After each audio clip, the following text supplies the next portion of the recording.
திருநாள் காணும் இடம் அன்பர் திருநாள் காணும் இடம் அசுரரை வென்ற இடம்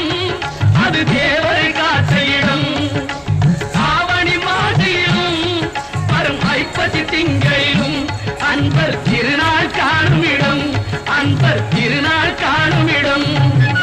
திருச்செந்தூரின் கடலோரத்தில் செந்தில் நாதன் அரசாங்கம் தேடி தேடி வருவோர்க்கெல்லாம் தினமும் கூடும் தெய்வாம்சம்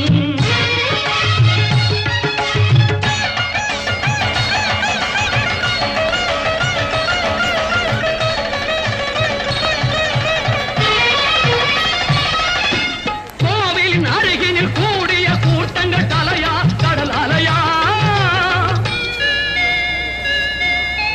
குழந்தைகள் பெரியவர் அனைவரை இழுக்கும் குமரன் அவன் கலையா கோவிலின் அருகினில் கூடிய கூட்டங்கள் தலையா கடலையா குழந்தைகள் பெரியவர் அனைவரை இழுக்கும் குமரன் அவன் கலையா மங்கையரின் குங்குமத்தை காக்கும் முகம்